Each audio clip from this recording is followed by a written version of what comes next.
Hello students, Apna Study presents you the Hindu News Bulletins for the 10th of July. Before we start, don't forget to like, share and subscribe. National News. The Supreme Court lists for July 16 a government petition to transfer the cases in high courts. Justices A.M. Khanwilkar and Sanjeev Khanna tagged the plea to a pending special leave petition titled Justice for Rights Foundation vs. Union of India. The government petition is likely to come up before a bench led by Justice D.Y. Chandrachud. Pregnant women should get COVID-19 vaccine. V.K. Paul said a COVID-19 infection during pregnancy might result in rapid deterioration of the mother's health and could also affect the fetus. Dr. Paul added that the second wave of the pandemic was not over yet. 80% of the new cases were from 90 districts, with maximum cases coming from districts in Maharashtra. Bharat Biotech's Covaxin in WHO emergency use list. The World Health Organization is likely to take a decision on including Bharat Biotech's Covaxin in its list of vaccines approved for emergency use within 4 to 6 weeks. A WHO pre-qualification is necessary for a vaccine company to supply vaccines to global facilities such as COVAX or international procurement. The new location of the Indira Gandhi National Centre for the Arts. Indira Gandhi National Centre for the Arts could open its doors to the public next month, depending on the COVID-19 pandemic situation. The IGNCA would stay at what used to be the Janpath Hotel for about 2.5 years, while its own permanent campus at Jamnagar House is being built. Supreme Court says judges shouldn't call officials to court. There would be a reaction if judges cross the line of separation of powers between the judiciary and the executive to call officers to court unnecessarily. The apex court prescribed modesty and humility. The dignity and majesty of the court was not enhanced when an officer was called to court, the court observed. The long game, how the Chinese negotiate with India. China's strategies in past negotiations with India are the subject of the long game, how the Chinese negotiate with India. Vijay Gokhale says many core strategies in Beijing's approach, even in the present wolf warrior era under President Xi Jinping, have remained broadly consistent.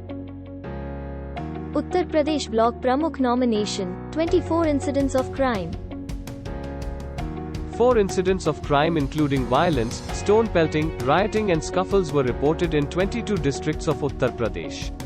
6 policemen were suspended with the administration ordering a magisterial probe. Police arrested 2 men for manhandling a Samajwadi Party candidate in Lakhimpur Kheri. International news. The Taliban claims control of 85% of Afghanistan. Taliban claim to be in control of 85% of Afghanistan after seizing key border crossing with Iran and Turkmenistan.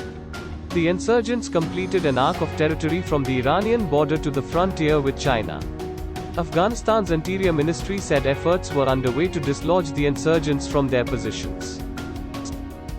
Sri Lanka and China, a new dynamic. Sri Lanka's growing skepticism of China, in public discourse and the media, including cartoons alluding to the dragon or Chinese flag, is relatively new. In Sri Lanka's Sinhala nationalist political landscape, resistance to the imperialist West is a popular political position. In May this year, Sri Lanka government passed a controversial bill governing the China-backed Colombo port city. Haitian President Jovenel Moïse assassinated in Taiwan. Taiwan says 11 suspected assassins of late Haitian President Jovenel Moïse broke into its embassy in an attempt to flee but were later apprehended by police. Taiwan's embassy in Port-au-Prince described the men as mercenaries and suspects in the assassination. The embassy was closed for safety reasons after the brazen murder of Moïse. The UK says it expects to announce a plan in the next fortnight. The government expected to announce a plan in the next fortnight allowing entry to fully vaccinated foreigners and British expatriates. 1,000 football fans from Italy will be allowed in for Sunday's European Championship final. The government said from July 19, fully vaccinated UK residents and children will not have to quarantine on their return to England. Business news. India's economic recovery after the ebbing of the second COVID-19 wave continues uneven. India's economic recovery after the ebbing of the second COVID-19 wave remains uneven, the Finance Ministry said. Consumption sentiment likely to improve as relief measures announced by the government begin to kick in, it added. E-way bill generation rose 37.1% in June, compared with May, which augurs well for GST collections. Mobility platform Ola to receive $500 million from Temasek and Plumwood Investment.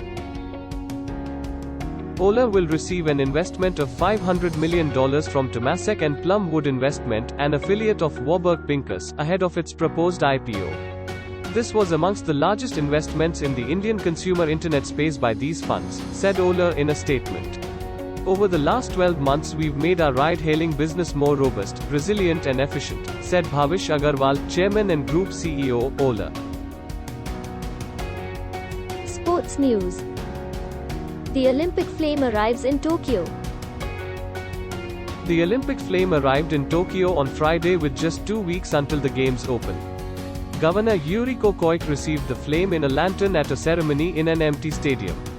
The public was kept away from the arrival of the flame and a welcoming ceremony was attended only by the media and officials. Ashleigh Barty and Karolina Pliskova in Wimbledon final. Ashleigh Barty will play Karolina Pliskova in Saturday's Wimbledon final. Barty is bidding to win her first slam title on the 50th anniversary of Yvonne Goolagong Cawley's maiden crown. The 25-year-old Australian will play the Czech world number 1 in the final for the first time on Saturday.